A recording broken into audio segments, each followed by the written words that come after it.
Domestic violence or abuse is often presented as a gender issue, with women being the victims and men being the perpetrators.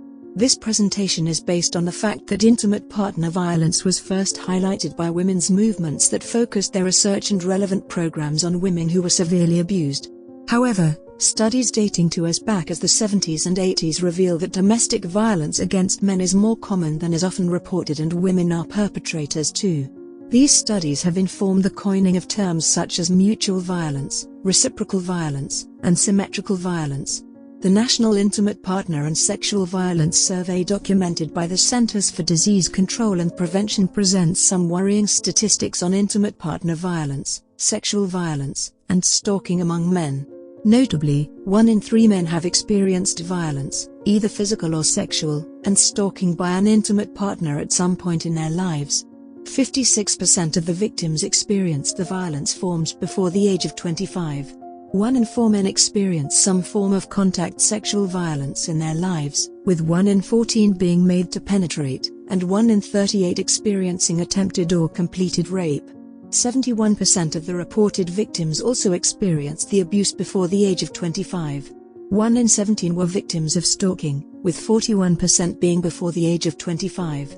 In the context of sexual violence, 87% of attempted or completed male rape victims reported male perpetrators, 79% of made-to-penetrate victims reported female-only offenders, 82% of sexual coercion victims reported female-only perpetrators, 53% of unwanted sexual contact was perpetrated by females, and 48% of unwanted sexual experiences noted male-only perpetrators.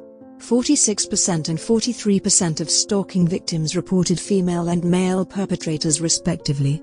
Finally, 97% of the men who experienced stalking, physical violence, and rape by an intimate partner reported female perpetrators. The National Centre for Domestic Violence in the United Kingdom notes that a significant number of women perpetrate physical, emotional, psychological, and coercive control over their partners.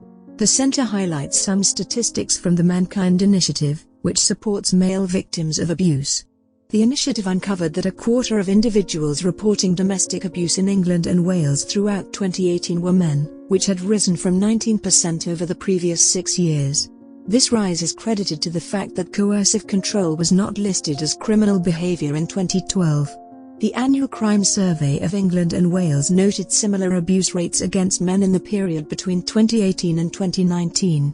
Statistics from the 2018 Crime Survey revealed that 3.8% of men and 7.5% of women reported domestic abuse between 2018 and 2019. Thus, for every 3 victims of intimate partner violence in England and Wales, 2 are female and 1 is male. The initiative notes that 49% of male victims failed to disclose the suffered abuse to anyone, compared to 19% of female victims across 2018. 59% of the men who called the initiative's helpline did not share the occurrence of abuse with anyone, while 70% shared with them because it was anonymous.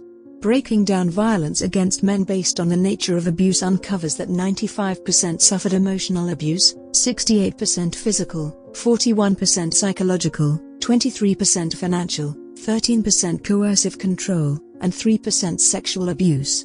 Some of the reasons the men stayed in abusive relationships in the order of prevalence or likelihood include children, the perception of marriage as a long-term commitment, love, fear, the hope for change, lack of money, lack of residence options, embarrassment, lack of willingness to break the family, suicide threats, and threats of extreme violence.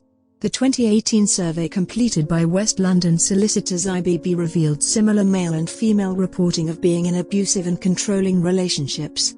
Men reported more suspicions of being spied on, more monitoring and financial control, more destruction of property, more restrictions from personal devices such as phones, and more deprivation of food. More men also noted that they did nothing about the coercion compared to women. The 2017-18 Crime Survey revealed that more men than women in abusive relationships suffered injuries, with more men reporting suicidal thoughts than women. Parliamentary questions by Mankind revealed a 77% conviction rate for male perpetrators of abuse and a 74% conviction rate for female perpetrators.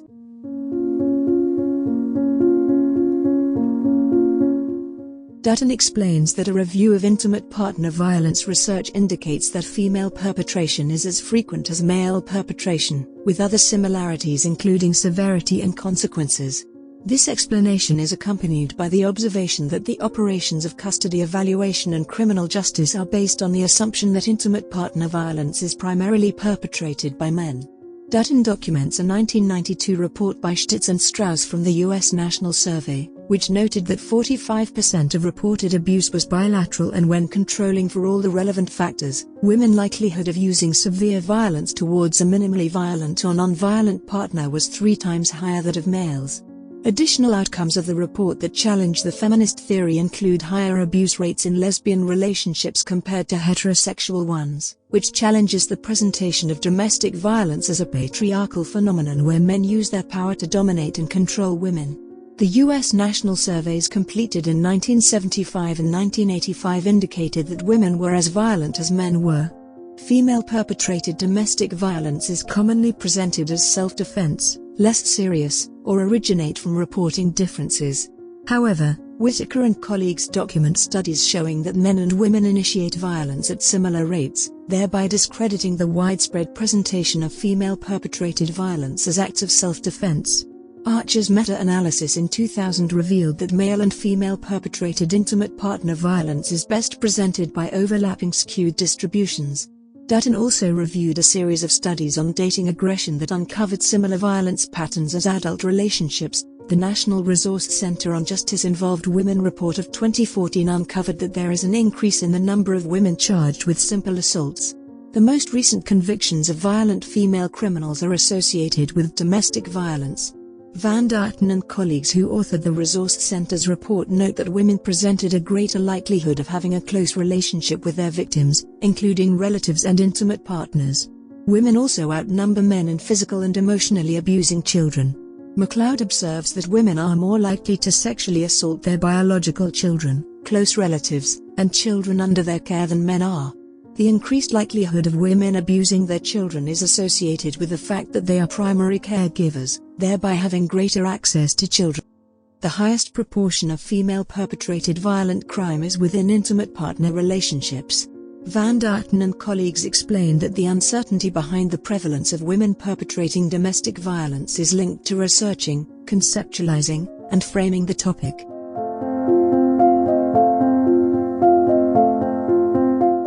The most notable differences in determining whether domestic violence is symmetrical or asymmetrical arise from the source of data, with data in surveys and crime statistics presenting significant variations. Crime studies utilize police reports when assessing IPV and related instances of violent crime. Researchers who use police definitions of violent crime find women to be the victims and men to be the perpetrators, to the extent of some reporting that women are 5 times as likely to experience domestic violence. Critics arguing against the use of police reports as a representation of the actual state of domestic violence cite various reasons. Noteworthy, there is a significant mismatch between official domestic violence rates and the self-reporting crime rates, with the latter being higher. This mismatch is an indication of a reduced likelihood of apprehension following the perpetration of violent crime. Also, Van Darten and colleagues document some researchers, such as Simmons and colleagues and Thornton and colleagues, who note that female perpetrators of violent offending have a greater likelihood of being cautioned and the relevant cases being dismissed before standing trial. Other researchers such as Levin and Fox explain that male victims of domestic violence are less willing to involve the authorities, thereby obscuring the prevalence of male victimhood in the context of domestic violence.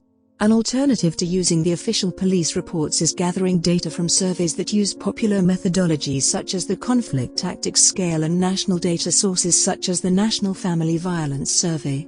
Most of the survey-based researchers report that women are way more likely to use violence against their intimate partners. Critics of the survey-based approaches argue that they do not account for the context of the violence in asking whether individuals were the perpetrators or victims of the violence.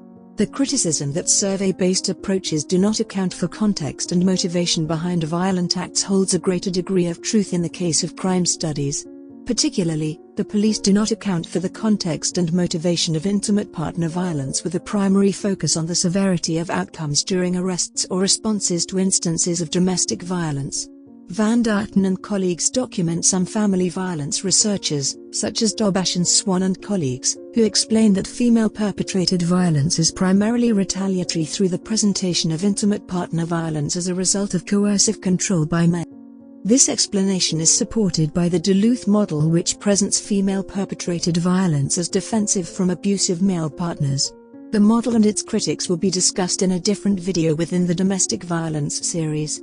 Thus, it is evident that surveys and crime studies examine completely non-overlapping groups.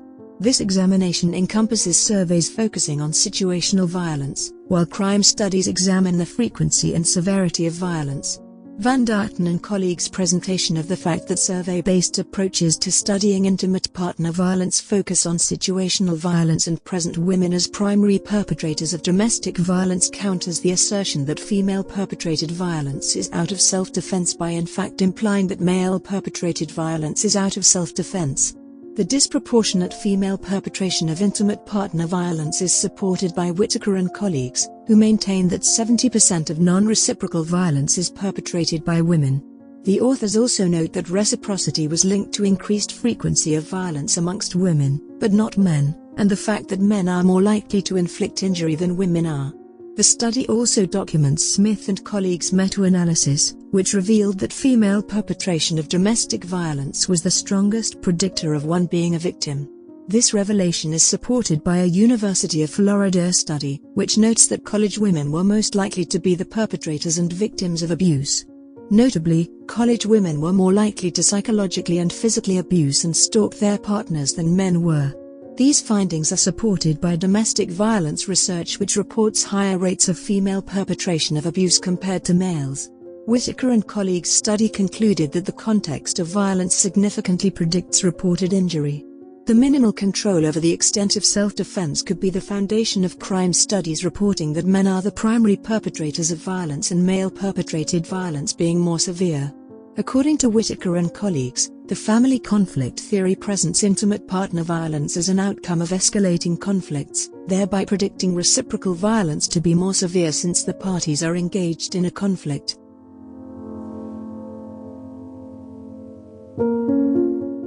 Irrespective of the approach to researching intimate partner violence, at the very least, it is evident that domestic abuse is a hotly contested debate, and there is enough evidence indicating that both men and women are perpetrators and victims of domestic violence. However, mainstream media, governments, and international organizations have for decades reinforced the outcomes of crime studies and presented domestic violence as a crime resulting from the abuse of male power. Van Duyten and colleagues outline demographic, family, and personal risk factors associated with the perpetration of domestic violence. Demographic factors include race, employment status, income levels, and a young age.